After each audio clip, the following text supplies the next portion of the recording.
This is one of the things that the technology companies in general, and Facebook specifically, has been concerned about, both on the monopoly side of things and in the appropriate use of data. So the collection of data and the appropriate use of data.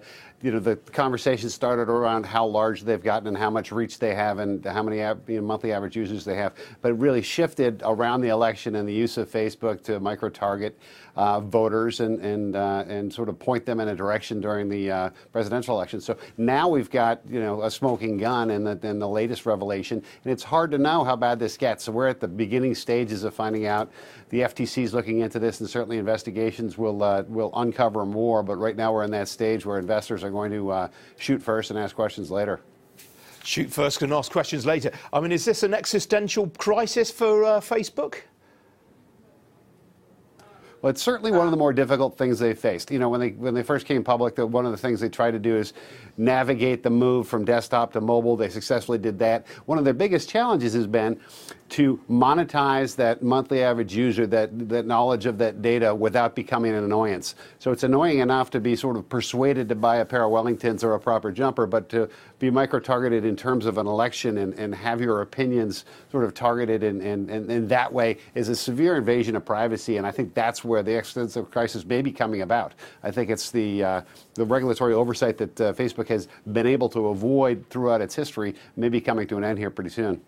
Well, Kim, let me bring you in. What about the implications for the rest of big tech?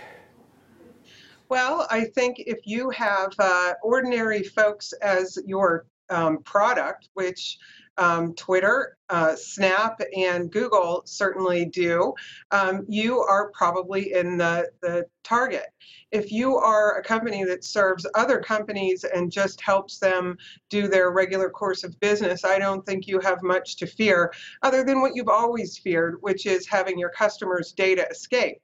The problem here is these social media companies were more media than tech, and I don't think that they ever thought we'd find out that they really track us that narrowly and or profoundly, let's put it that way. And sometimes people get creeped out, and I know this is a real concept, but they may stop using your product if that happens. And then the advertisers go away because they're only here trying to get our attention and paying to do so. So, Kim, what sort of things are investors looking to see from Facebook now? How should it be responding to these accusations? Well, would really like to see how much money it gets from these non-straightforward arrangements that it has. As the other guest said, we're pretty much used to being served up promoted articles or straightforward advertising like we've become used to with TV. In exchange for getting free TV or almost free TV, you have to sit through washing machine commercials and dog food commercials and that sort of thing. But it's, the fact that the cable companies know exactly minute by minute what you're watching. And by the way, they sell that data to people who are willing to buy it. I'm not sure everybody knows that. And once that comes out, I think we're going to have a real discussion on whose data it is and why anybody should want that data.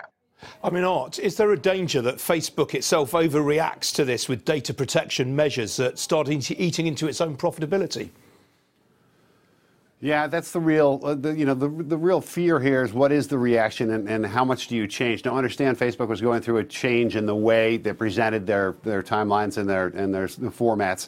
I think that was one, initial reaction to some of the pushback and the beginning of the election cycle. I think now, are you going to make Facebook look like something that's just not usable, and understanding that individuals have options here. There are other places to go in social media. Facebook used to be the only game. Their audience has matured, so they've lost some of the millennials, to other formats of social media. Now, how are they going to retain that? And how quickly can they address this? That's one of the things we haven't heard yet. We haven't heard from leadership. Leadership seems to be staying in the background until they finish an internal audit, so they know and can assess the amount of the damage that's been done here. But one of the things we need to hear pretty quickly is from management how they're addressing the problems and how much that's going to adversely affect their business model.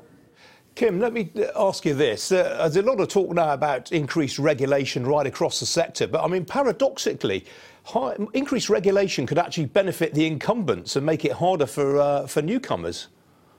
Absolutely. Well, first of all, you may not know this, but all of the tech companies, whether or not they have or social media or what I consider old tech, that serves businesses, they've all ramped up their spending on lobbyists. So I think everybody understands in Silicon Valley that they could be regulated. And you're right. If the rules are made for your current business, it would be very difficult to be a new business to get in the business of selling data. So you're right. This could ossify the leadership right now. But it all hinges on, and I think we really have some control over this, is what kind of information we're willing to give out and where we're willing to participate. We could go back to the bad old days and just email our photographs to one another, or somebody could come up with another platform that has, for whatever reason, doesn't sell ad space. So, there still is a lot out there, and the game's not over. All right, very brief last question to both of you. Facebook's market value has fallen by about $63 billion since last Friday. In a word, both of you, has the sell-off been overdone? Art, what do you think? I don't think we've priced the worst case scenario here, so it's on a need to know basis and going forward to see what kind of reaction management has here. But we certainly haven't priced in worst case scenario yet. All right, what do you think, Kim? Well, mercifully, we're not big holders. This is not one of our core positions. But that aside, I think it is up to management and how they're going to, remediate this problem and assure their users, both the advertisers and the normal people, of the behavior that they're going to, going forward. So it's all up to the company.